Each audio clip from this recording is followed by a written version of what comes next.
Boa noite. É uma alegria ter você aqui conosco. Muito obrigado. Muito bom poder compartilhar com você os momentos que nós teremos aqui no estudo e reflexão da Palavra de Deus.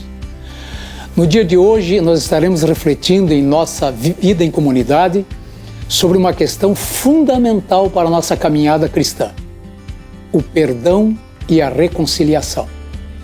Veremos como Deus muda o coração das pessoas e como isso pode restaurar e reconstruir a cada dia as nossas vidas. O quanto é importante olharmos tudo com a ótica e a perspectiva de Deus. E agora, vamos convidar as nossas crianças. Você está com crianças aí na sua casa, na sua sala? Traga elas para junto de você para nós cantarmos e louvarmos em adoração ao nosso Deus.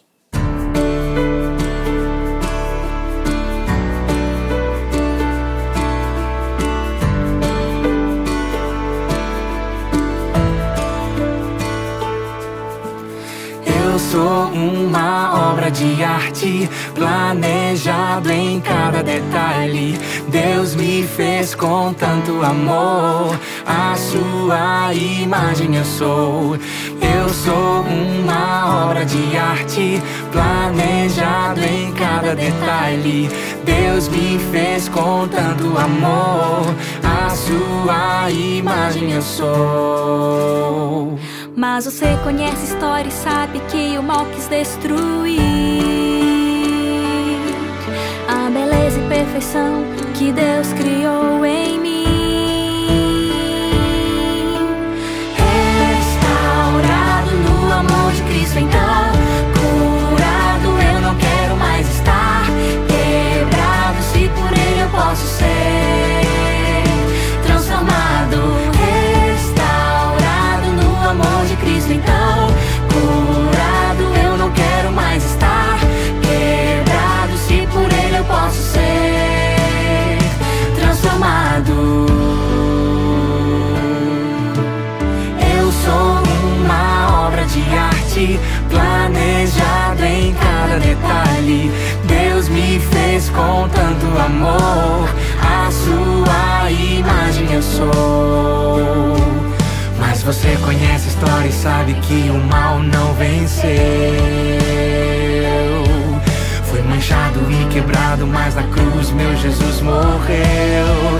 E fui restaurado, restaurado no amor de Cristo, então curado eu não quero mais estar. Quebrado, se por Ele eu posso ser transformado. Amor de Cristo, então curado eu não quero mais estar. Quebrado, se por Ele eu posso ser transformado. Restaurados no amor de Cristo, então curados não queremos mais estar. Quebrados, se por Ele somos nós transformados. Restaurados no amor de Cristo, então não queremos mais estar. Quebrados e por Ele somos nós transformados. Eu sou uma obra de arte, planejada em cada detalhe. Me refez com tanto amor, a sua imagem eu sou.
Senhor Deus, Pai amado, estamos aqui agradecidos, Senhor, por mais uma vez ter esse privilégio de estarmos aqui em comunidade, Senhor, em encontro com os nossos irmãos, para podermos celebrar, Senhor, refletir sobre a Tua palavra, poder orar, louvar e estar, Senhor, segundo a Tua vontade, caminhando conforme os Teus ensinamentos. Agradecemos, Senhor, por tudo que o Senhor tem feito por nós. Entregamos também em Tuas mãos, Senhor, todos os pedidos, todas as necessidades das pessoas que estão aqui conosco, pedidos específicos de cada um dos irmãos e mesmo aqueles que não podem estar presentes aqui conosco, entregamos nas Tuas mãos, porque sabemos que o Senhor é um Deus do impossível e que nos atenderá segundo a Sua santa e boa vontade. Nós oramos agradecidos no nome de Jesus. Amém.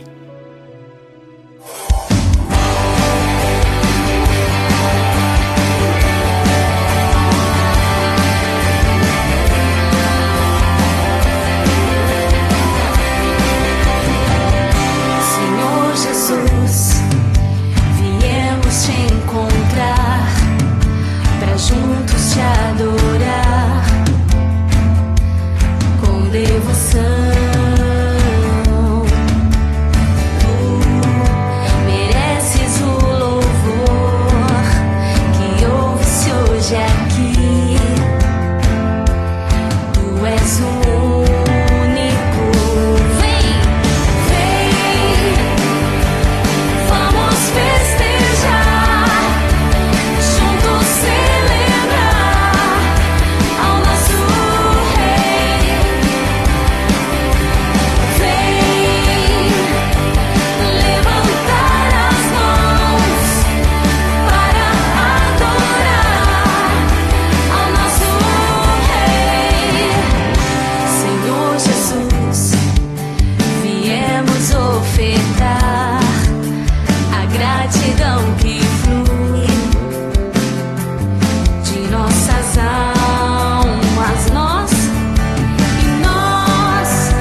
Desde domingo passado nós temos conversado sobre essa série, a vida em comunidade, como nós resgatamos a alegria na comunhão e retomamos a caminhada na missão.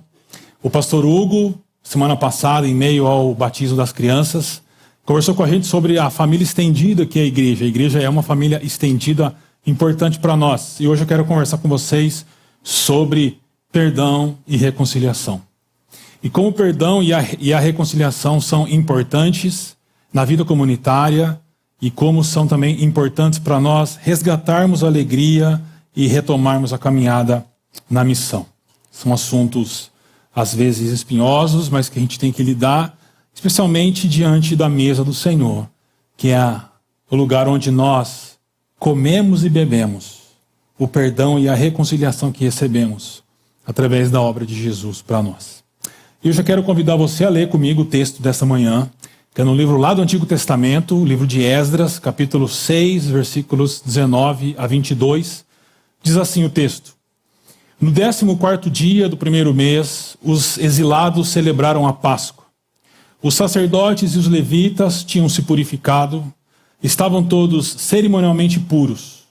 Os levitas sacrificaram o cordeiro da Páscoa por todos os exilados, por seus colegas sacerdotes e por eles mesmos.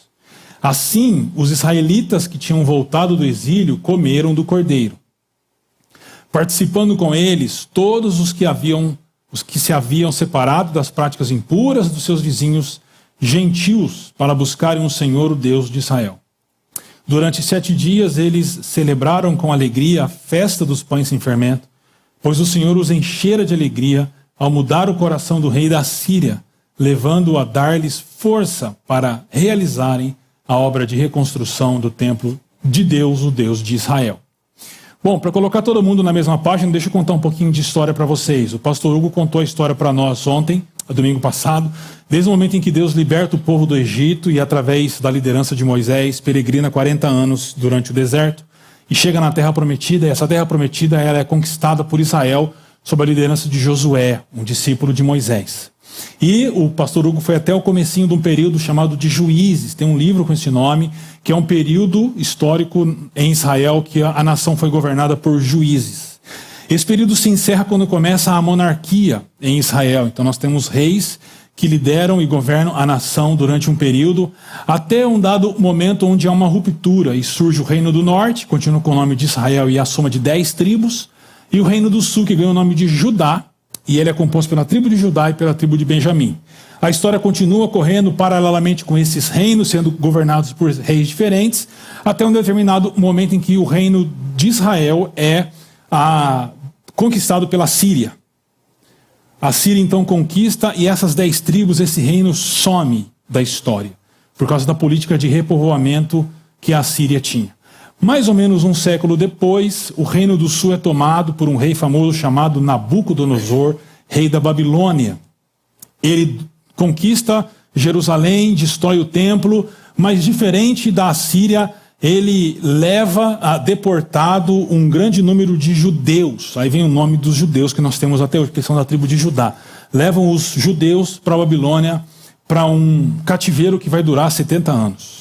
Esse cativeiro chega ao fim quando a Pérsia vence a Babilônia, liderada por um outro rei famoso chamado Ciro.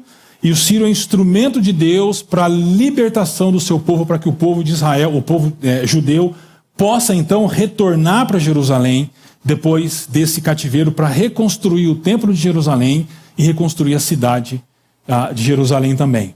Eles então começam esse movimento, eles peregrinam para Jerusalém e começam a reconstrução daquilo que estava destruído. Então a gente entra no período do reinado de Xerxes, um outro rei. Nesse momento do rei Xerxes, em meio à reconstrução do templo de Jerusalém, surge uma oposição.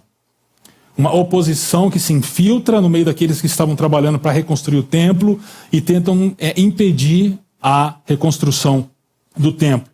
Na sequência, no reinado de Artaxerxes, a oposição envia uma carta para o rei, fazendo acusações a respeito dos judeus e alertando o rei que se aquele templo fosse reconstruído, uma nação forte, como fora no passado, surgiria E o rei teria então problemas políticos e econômicos. A resposta de Artaxerxes é a paralisação imediata da reconstrução do templo de Jerusalém, e assim acontece. A história passa e sobe ao trono Dario, um outro famoso rei. Só que quando Dario sobe ao trono, logo no começo também surgem na história dois profetas. Eles têm até livros bíblicos, o profeta Ageu e o profeta Zacarias. E esses profetas trazem a palavra de Deus para que o povo retome a reconstrução do templo de Jerusalém. Você pode ler depois nesses livros. Eles instam, eles exortam para que o povo volte à reconstrução do templo de Jerusalém. Nesse momento, a oposição se levanta de novo e envia uma outra carta para Dario, fazendo as mesmas acusações e alertando Dario do suposto perigo que seria o templo ser reconstruído. Mas aí acontece algo que você precisa guardar, que a gente vai falar logo mais na frente. Deus muda o coração do rei Dario. E a resposta dele à carta dos opositores é muito diferente da resposta do rei anterior. Ele não apenas permite a reconstrução do templo de Jerusalém, como ele banca com recursos da própria tesouraria do rei. Ele exige que os vizinhos ajudem na reconstrução e oferecendo os itens para o sacrifício. Ele proíbe qualquer oposição a isso. E ele ameaça de punições gravíssimas àqueles que, de alguma forma, atrapalhassem a reconstrução do templo. Então, os exilados, outrora na Babilônia, peregrinaram para Jerusalém e, diante de todo esse cenário que eu dei uma resumida para vocês aqui, eles reconstroem o templo de Jerusalém e nós lemos o texto em que eles celebram a Páscoa depois da reconstrução do templo de Jerusalém, né? Só que essa história de exilado, ela não é só algo do passado. Ela é algo muito atual, hoje. Nos nossos dias, né? Atual nos nossos dias. Em 2021, nós tínhamos o número de 89 pessoas exiladas no mundo. 89 milhões de pessoas exiladas no mundo. Esse ano de 2021 foi o 15º ano seguido onde esse número subiu. E começamos esse ano e, infelizmente, batemos a marca de mais de 100 milhões de pessoas exiladas no nosso planeta. É quase metade da população do nosso país. As causas para esse aumento são algumas: guerra na Ucrânia, instabilidade política no Afeganistão, problemas em vários países da África e em regiões muito populosas, inflação, escassez de alimento, crises climáticas. E nós chegamos a esse número, que é um número que deve nos causar vergonha, onde 100 milhões de pessoas tiveram que deixar suas casas, seus países, para poder sobreviver. Por isso que o alto comissário da ONU para refugiados, Felipe Grandi, diz o seguinte: a comunidade internacional precisa agir para resolver essa tragédia humana, para resolver os conflitos e para encontrar soluções duradouras. E nós concordamos com ele, mas eu queria aqui aprofundar um pouco mais a análise sobre isso. Porque esse problema dos refugiados hoje, dos exilados hoje, aponta para um exílio muito mais sério e grave do que esse, com todo respeito àquelas pessoas que sofrem hoje por causa do exílio. Que é o exílio que é resultado da rebelião e desobediência dos nossos primeiros pais no jardim, quando eles buscaram a autonomia e se exilaram do Criador, se exilaram uns dos outros e se exilaram da própria criação. E por isso todos os problemas que enfrentamos hoje como humanidade é resultado de que um dia nossos primeiros pais terem buscado o exílio, terem se exilado do Criador. Inclusive esse exílio hoje com mais de 100 milhões de pessoas que tiveram que deixar suas casas. Então nós somos uma humanidade exilada. Mas a boa notícia é que dentre essa humanidade exilada existe um grupo de pessoas que já foi libertada de uma escravidão e que ainda em exílio está em peregrinação. E o missiólogo Leslie Newbegin fala quem é esse povo. Ele diz o seguinte: a igreja é um povo peregrino de Deus. Está em movimento, apressando-se até os confins da terra para suplicar a todas as pessoas que se reconciliem com Deus e avançando até o fim dos tempos para encontrar seu Senhor, que reunirá todos em um. Ou seja, no meio de um mundo e uma humanidade exilada, existe um grupo de pessoas que, embora ainda no exílio, não está exilada escrava, mas exilada, liberta em peregrinação.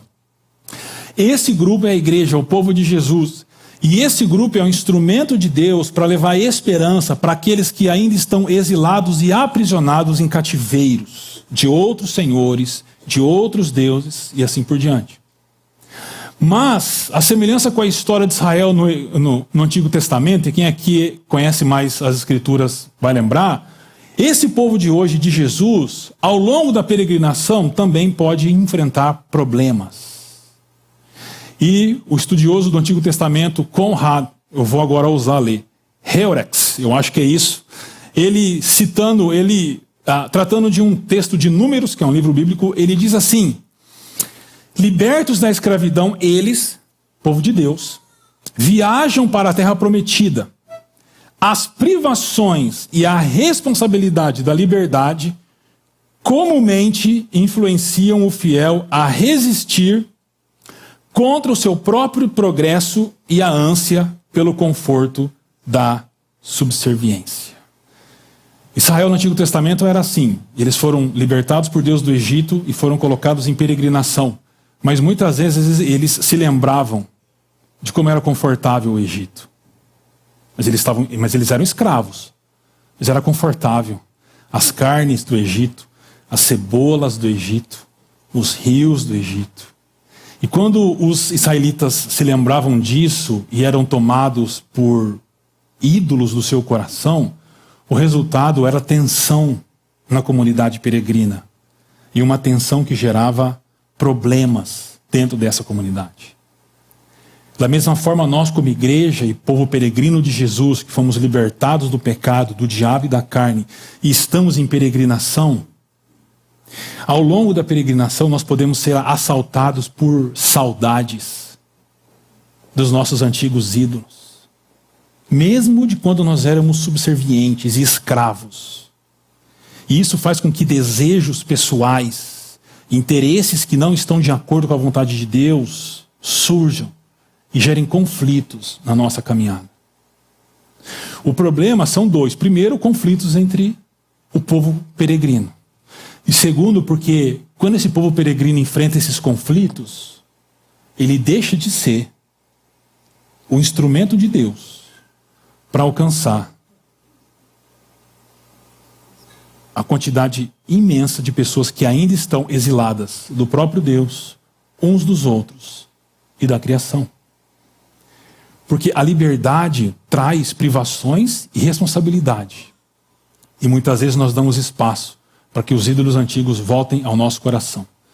Eu posso dizer como pastor que na maioria dos casos em que nós temos que lidar com problemas entre as pessoas, na comunidade, tem como razão de ser, como origem, como raiz, ídolos antigos que se levantaram e as pessoas querem fazer do jeito delas, elas querem ser do jeito delas, elas querem pensar do jeito delas, e quando isso se dá longe da vontade de Deus. Então, a semelhança de Israel e dos filhos do exílio, essa é a tradução literal no versículo 19, que escravo foi libertado e peregrinou, chegou em Jerusalém e reconstruiu o que é chamado de segundo templo e celebrou a Páscoa. Eu quero conversar com vocês hoje de como nós, também em peregrinação, devemos participar da construção que Deus está fazendo. Porque de acordo com 2 Pedro capítulo 2, versículos 4 e 5, nós somos o edifício, o templo espiritual que está sendo construído por Deus. Mas algumas vezes esse prédio espiritual sofre avarias. E nós precisamos de uma reconstrução. E caminharmos hoje porque a gente tem diante de nós que é a ceia do Senhor. Então eu quero conversar com vocês de como a participação na ceia, na mesa do Senhor, pode nos ajudar a voltarmos à peregrinação e a construirmos ou a reconstruirmos a nossa caminhada, a nossa comunhão, a alegria da comunhão. Então, quando a gente olha para o texto em questão, eu vejo 3 coisas que eu quero destacar com vocês aqui. O primeiro é que a Páscoa dos exilados, em momentos de reconstrução, a Páscoa dos exilados é celebrada em unidade. Então, quando a gente olha para o versículo 20, parte A, o texto diz assim: os sacerdotes e os levitas tinham se purificado, estavam todos cerimonialmente puros. Essa é uma tradução da NVI que a gente costuma usar aqui na chácara, NVI. Mas aqui ela tem um probleminha. Quando a gente vai para a tradução da Almeida, que é mais literal, diz assim: porque os sacerdotes e os levitas se tinham purificado como se fossem um só homem. Como se fosse um só povo. Uma só pessoa, eles se purificaram. Mas o texto continua, e a gente fez aqui, eu fiz aqui uma junção das duas, né? E o texto continua e diz, eles tinham se purificado, estavam todos cerimonialmente puros. No versículo 21 a gente lê: assim os israelitas que tinham voltado do exílio comeram do cordeiro, participando com eles todos os que se haviam separado das práticas impuras dos seus vizinhos gentios para buscarem o Senhor, o Deus de Israel. Nessa celebração em unidade, há dois pontos interessantes aqui. O primeiro é que os dois textos, eles falam, os dois versículos falam sobre um movimento de purificação. Primeiro, aqueles que tinham voltado e eram sacerdotes e levitas, o texto diz que eles tinham se purificado, eles tinham feito um processo de purificação para estarem prontos para realizarem o sacrifício e participar da Páscoa. Mas não só eles, aquelas pessoas que tinham ficado e não tinham sido deportadas, elas tinham se contaminado com as práticas pagãs daquelas culturas em volta deles. Esse povo, então, diz o texto, que eles haviam se separado das práticas impuras dos seus vizinhos que não temiam a Deus.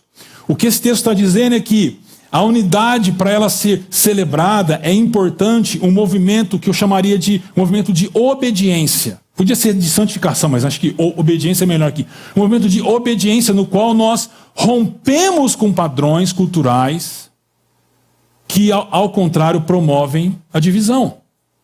Eu já falei que, como pastor, a maioria das vezes que a gente conversa com pessoas que estão em crise, com outras pessoas, a gente já aprendeu a técnica. Você vai conversando com a pessoa até mostrar para ela que a razão pela qual ela está em crise, em conflito, é porque ela permitiu com que um ídolo brotasse no seu coração.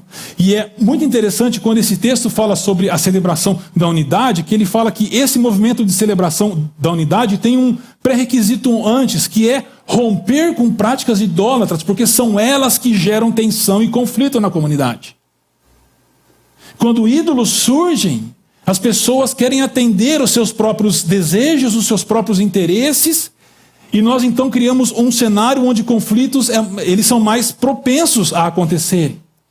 Por isso que o primeiro desafio diante da mesa do Senhor é nós entendermos que nós precisamos obedecer a Jesus, não parcialmente, mas completamente. E isso significa romper com padrões culturais que não são contrários, que são contrários, melhor dizendo, à palavra e à vontade de Deus. Porque se eles forem mantidos, nós seremos conduzidos ao conflito e à tensão. Porque a maior parte dos conflitos é porque as pessoas querem e desejam coisas que não estão de acordo com a vontade de Deus e querem impor sua vontade. Então é importante, diante da mesa do Senhor na qual nós celebramos a unidade, nós rompermos com padrões idólatras da nossa cultura. Mas aqui não há só o rompimento, mas há um movimento também, porque há um rompimento com padrões idólatras, mas há uma razão para isso, para buscarem o Senhor, o Deus de Israel. Semana passada, a Adriana nos explicou que esse nome aqui do Senhor, quando ele aparece no Antigo Testamento todo com letra maiúscula, é uma referência ao nome de Deus. Tem várias pronúncias, né? Eu uso Yahvé, porque é o nome da aliança, é o nome que Deus se manifesta ao seu povo. Então, o movimento de separação é em direção a um Deus da aliança, mas olha como que termina o texto. O Deus de Israel. Por quê? Porque o Deus que a gente celebra, que a gente adora, que a gente serve, ele não é um Deus de indivíduos apenas, mas antes de ser Deus de indivíduos, ele é Deus de um povo. Só que nós sofremos com um individualismo exacerbado dos nossos dias. Por causa da cultura que a gente vive, do individualismo e do consumismo. Mas nós devemos entender que quando nós falamos de povo de Deus e do Deus da Bíblia, nós sempre devemos levar em conta um povo. E padrões idólatras devem ser rompidos e abandonados para que essa vida em comunidade realmente aconteça. E o individualismo secular, essa ideia de que você é uma pessoa mega, hiper especial e que por isso não se encaixa no meio do povo de Deus, isso não é bíblico. Isso não é bíblico. Então, o primeiro desafio que fica aqui é celebrarmos a unidade nesta mesa. Mas para isso nós precisamos romper com padrões idólatras e nos mover em direção à comunidade. A família estendida que o Hugo falou para nós domingo passado.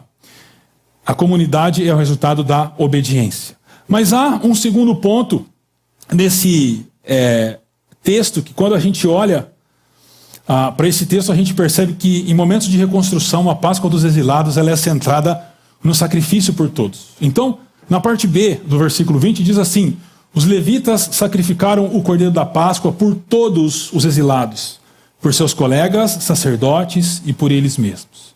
De novo, uma dica aqui de tradução, a NVI traduz como colegas, o que literalmente é irmãos. Então, por seus irmãos sacerdotes e por eles mesmos.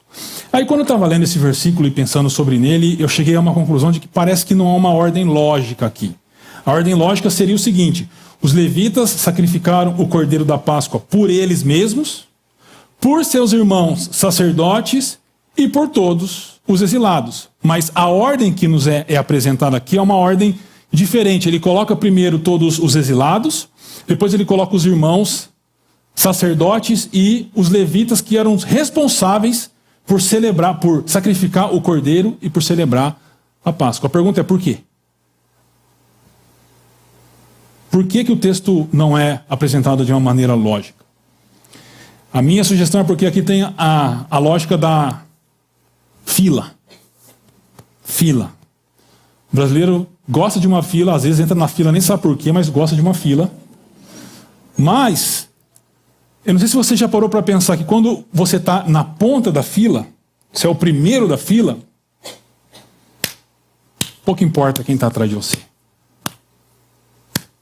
Você não sabe quem é, você não sabe qual é o rosto, você não sabe qual é a roupa, você não sabe como é que está o semblante, você só quer ser atendido e ir embora. Mas quando você está no final da fila, aí a história muda. Porque daí você vê todo mundo. Você nota as roupas, você nota como é que as pessoas estão se comportando, você nota o que está fazendo. Você faz um monte de coisa errada, né? Mas, dentre as coisas erradas, acontece uma coisa interessante. Você tem consciência de que aquelas pessoas estão lá. Você sabe que elas estão lá. Por isso, eu acredito que os responsáveis pelo sacrifício são colocados no final da fila para apontar para nós que o sacrifício que eles estavam fazendo, eles estavam realizando, né, era um sacrifício não só para eles, nem apenas para eles e os irmãos sacerdotes, mas era para todo mundo. Todos aqueles que faziam parte do povo de Deus. É nessa perspectiva que eu leio, por exemplo, o que o apóstolo Paulo escreve aos Filipenses. Ele diz assim: nada façam por ambição egoísta ou por vaidade, mas humildemente considerem os outros iguais a você? Não, superiores a si mesmos. Difícil ouvir isso, né? Considerar os outros superiores a mim? Por quê? Lógica da fila. De novo, se você se considera superior a alguém, você está acima dessa pessoa. Essa pessoa não importa para você. Só que se você se considera inferior a alguém, essa pessoa está acima de você e você tem ciência de que ela existe. E aí você entende que você vive numa comunidade na qual o Cordeiro de Deus foi sacrificado por todos dessa comunidade. E quando a gente chega no Novo Testamento, o Novo Testamento diz para nós quem de fato é o grande Cordeiro de Deus que tira o pecado do mundo. João Batista, olhando para Jesus, apontou e disse: esse é o Cordeiro de Deus que tira o pecado do mundo. Isso significa que o sacrifício de Jesus foi por todos nós. Por todos aqueles que fazem parte do povo de Deus. Daqui a pouco a gente vai partir o pão e também compartilhar o cálice. Esse pão e esse cálice apontam para o corpo e para o sangue de Jesus que foi entregue por todos nós. Não existe nenhum VIP aqui, VIP, nenhuma pessoa muito especial. Somos todos parte do mesmo povo e o sacrifício foi feito por nós.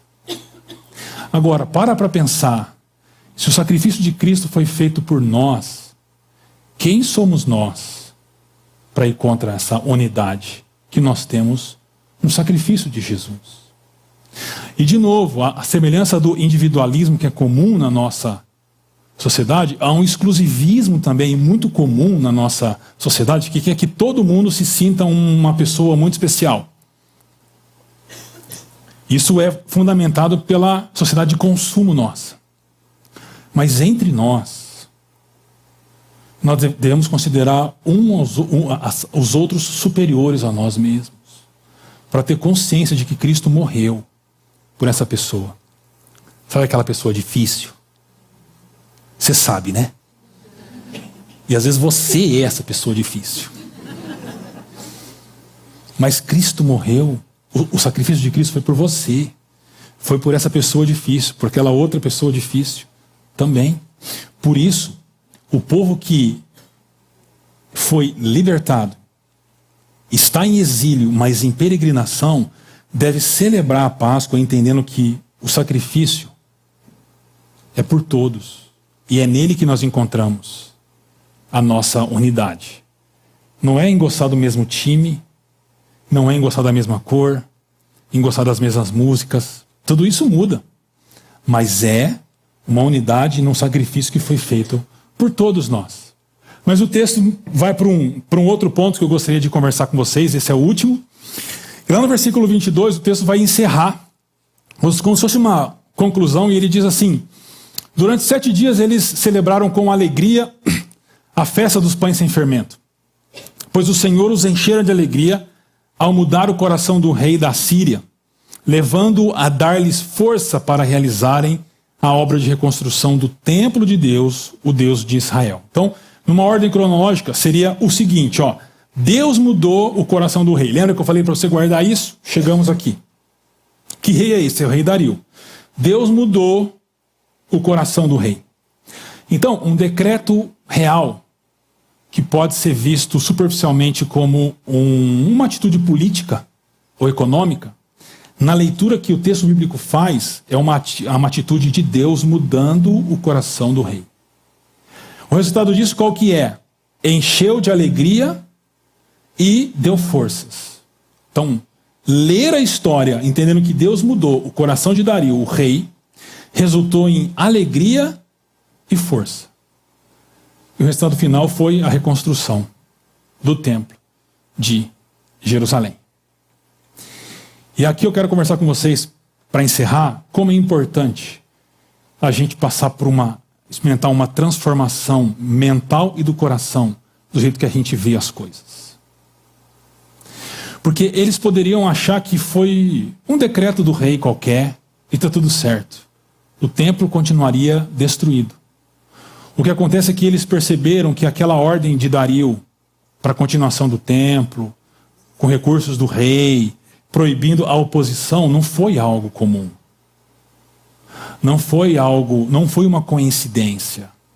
Foi Deus mudando o coração do rei. E eu não preciso gastar tempo para dizer que nós estamos em um momento de reconstrução, depois de tudo que passamos nesses últimos anos. Reconstrução pessoal, familiar, profissional e comunitária. Mas nós não lograremos êxito nesse processo de reconstrução se nós não enxergarmos as coisas como elas devem ser vistas da perspectiva bíblica. Se nós continuarmos enxergando tudo de uma perspectiva meramente humana e superficial, nós não teremos a alegria e nós não teremos a força necessária para reconstruirmos nossas vidas, nossas famílias, nossa carreira profissional e, especialmente hoje, a nossa comunidade. O convite que a palavra de Deus está nos fazendo hoje é para a gente mudar a perspectiva que a gente vê as coisas, especialmente comunitárias. Nós precisamos aprender a enxergar o que está acontecendo na nossa comunidade com pessoas sendo alcançadas por Jesus, famílias sendo transformadas, bairros e pessoas sendo alcançadas por ações de solidariedade e generosidade da nossa igreja, crianças e adolescentes sendo criados nos caminhos do Senhor, famílias sendo sustentadas às vezes com a igreja colocando comida na mesa. Essas coisas precisam ser percebidas de uma perspectiva espiritual e correta, não de uma perspectiva meramente superficial, porque se assim for, nós vamos sair do lugar. Mas o convite que a palavra de Deus está fazendo aqui, hoje para nós, diante da mesa do Senhor, é para nós enxergarmos as coisas, enxergarmos o que Deus está fazendo em nossa comunidade, em nossas vidas, em nossas famílias. Isso vai gerar ao nosso coração alegria e nós conseguiríamos resgatar a alegria da comunhão, que você pode ter perdido por causa desse tempo difícil que passamos. Mas enxergar as coisas na perspectiva certa vai nos ajudar a resgatar a alegria da comunhão.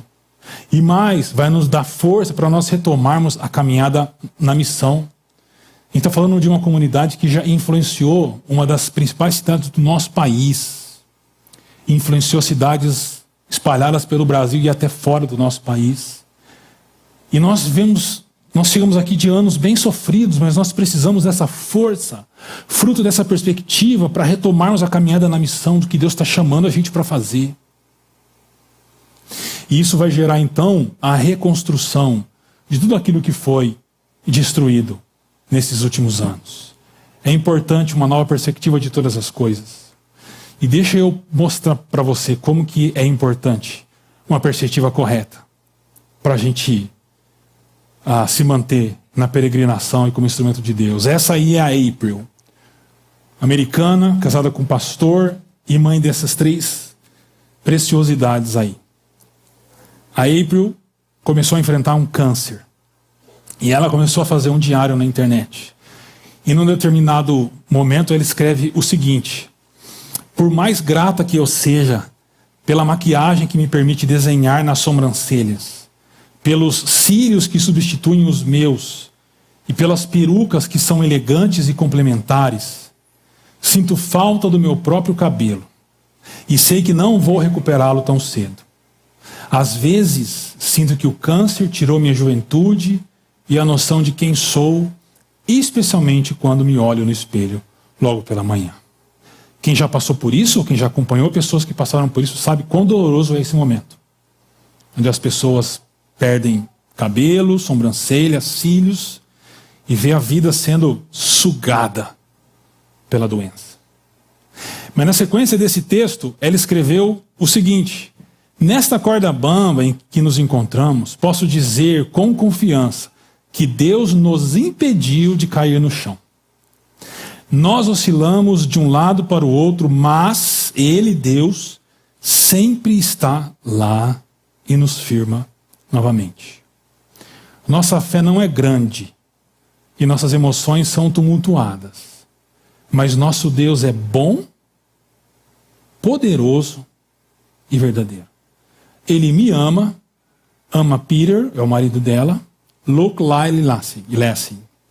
Estamos aprendendo a enxergar as coisas diferentes, que suas misericórdias realmente são novas a cada manhã, grande é a sua fidelidade. Essa mulher, no último dia 25 de junho, um sábado, às 9h15 da manhã, morreu. Com 39 anos, deixando 3 filhos e o marido.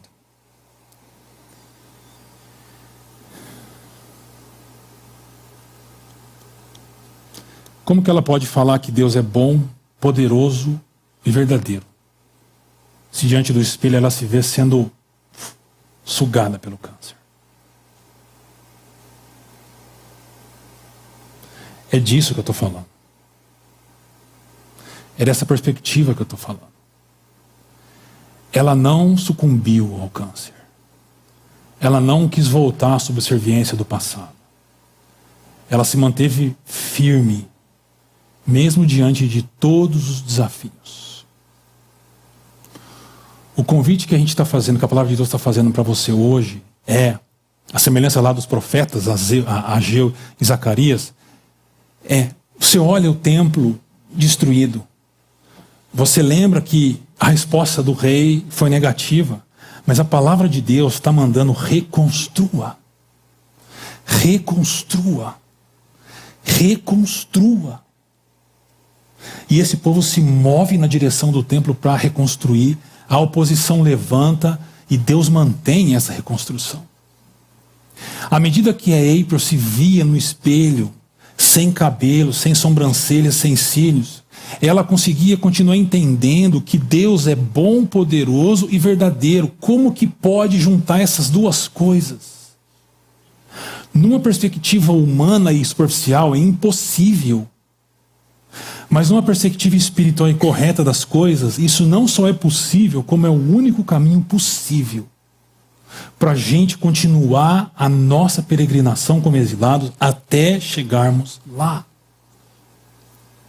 O convite é uma transformação de percepção para você celebrar a unidade e o sacrifício de Cristo à mesa. Porque não há melhor lugar do mundo para a gente experimentar uma transformação de perspectiva do que a mesa do Senhor. Sabe por quê? Porque aqui nós temos pão e vinho. Mas a Bíblia diz que aqui nós temos o corpo e o sangue de Jesus. Percebe?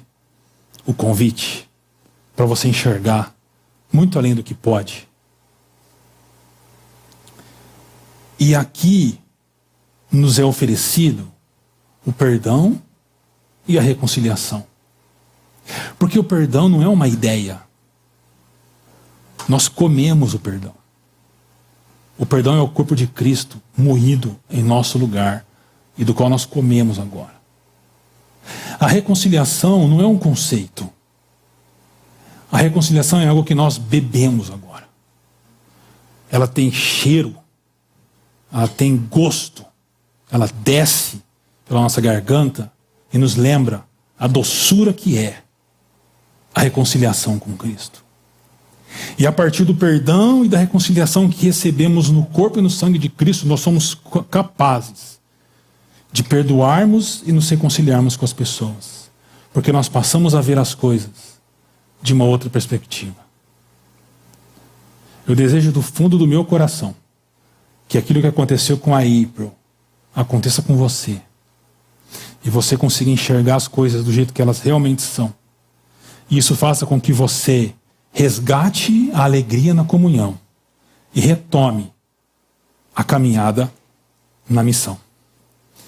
Para encerrar, para refletir e praticar, o desafio então é esse, posto à mesa, e que você experimente disso agora. A gente já está chegando à mesa.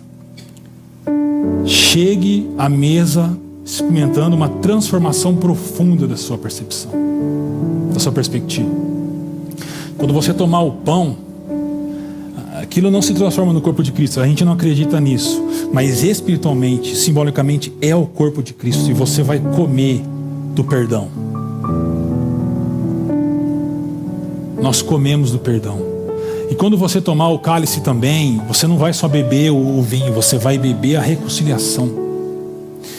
E que essa transformação te capacite a promover perdão e reconciliação. Tem alguém aqui que você está em tensão e em conflito? Aproveita esse momento e promova perdão e reconciliação. Ah, não está aqui? Saindo daqui, a primeira coisa que você deve fazer é promover perdão e reconciliação. Segundo, resgate a alegria da comunhão. Nós somos a família estendida e não há como nós peregrinarmos sozinhos. Peregrinos sozinhos morrem ao longo do caminho. Ninguém faz uma jornada longa sozinho. A gente precisa de gente do nosso lado. E nós somos o povo de Deus, que um dia fomos libertados do cativeiro. Estamos em peregrinação, ainda em exílio, mas caminhando para o nosso alvo. E a peregrinação se faz com pessoas ao nosso lado. Porque uma hora você vai ajudar a caminhar, outra hora você vai ser ajudado a caminhar. Uma hora vão te levar nas costas, outra hora é você que vai levar nas costas. Uma hora você vai ter que estender o braço, outra hora vão estender os braços para você. É só assim que a gente continua. E por fim, retome a caminhada na missão. Deus nos deu uma missão. Nós vivemos num mundo exilado. As pessoas estão longe do Criador, estão longe umas das outras. Elas estão desconectadas da criação e por isso nós estamos sofrendo. E a nossa missão como povo que está em exílio, mas foi libertado em peregrinação, é anunciar para essas pessoas de que há um caminho de volta, de que há um caminho de libertação, de que há um lugar para onde nós estamos indo. E isso é o Evangelho de Jesus, que nos liberta e nos põe no caminho da missão e da peregrinação. O mundo não tem só 100 milhões de exilados, tem bilhões de exilados e que precisam ouvir a mensagem do Evangelho de Jesus Cristo.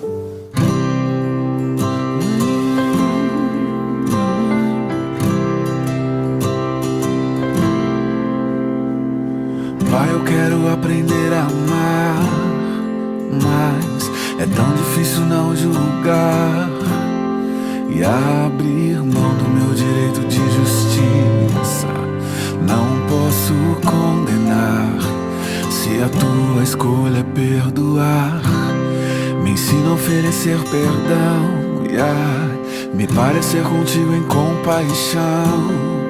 Deus, livra-me de mim, guarda o meu coração, pois nas vezes em que tropeço, tenho em ti o que mais peço: perdão e misericórdia me alcançam e lançam pra bem longe de mim a acusação.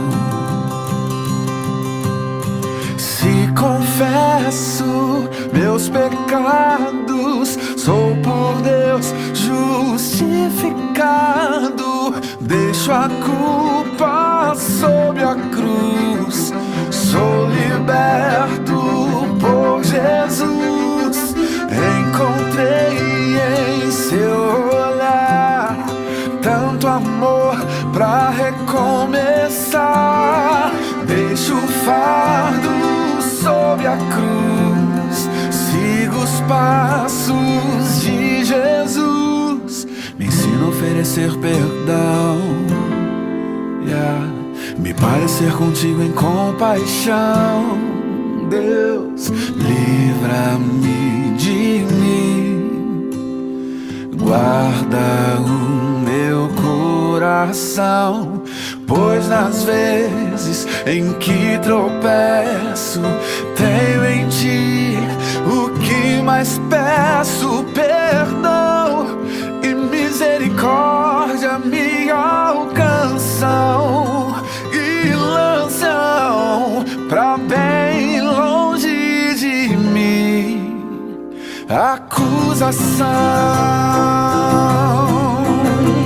Se confesso meus pecados, sou por Deus justificado.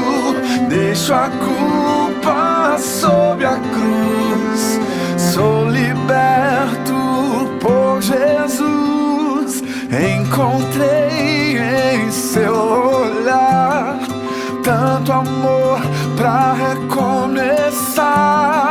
Deixo o fardo sob a cruz, sigo os passos de Jesus. Posso amar,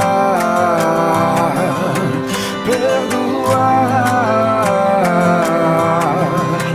Posso amar, perdoar. Se confesso meus pecados, posso amar. Deixo a culpa sob a cruz, sou liberto, posso amar, perdoar.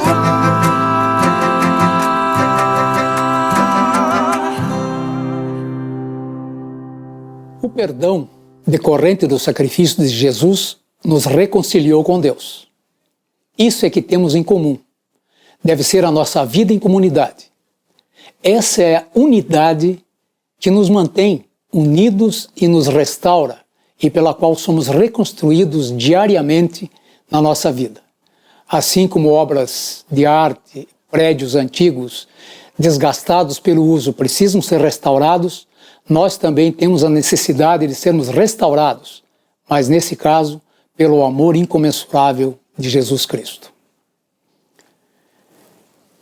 Senhor, agradecemos por termos tido, Senhor, o privilégio de estarmos aqui mais uma vez, juntos e reunidos para o estudo da Tua Palavra, para um aprendizado do Teu ensinamento, para poder Te louvar, por poder orar e interceder uns pelos outros e ouvirmos mais uma vez, Senhor, o quanto podemos crescer conhecendo a Tua Palavra. Agradecemos por tudo que o Senhor fez até hoje em nossas vidas, porque conforme o Senhor prometeu, o Senhor está conosco até a consumação dos tempos. Nós oramos agradecidos em nome de Jesus. Amém. Queremos agradecer a presença de todos, aqueles que estiveram conosco até agora, desejando a todos uma semana abençoada e desde já convidando a que estejam conosco no próximo domingo às 18 horas para mais um encontro para o estudo e reflexão da Palavra de Deus na nossa vida em comunidade.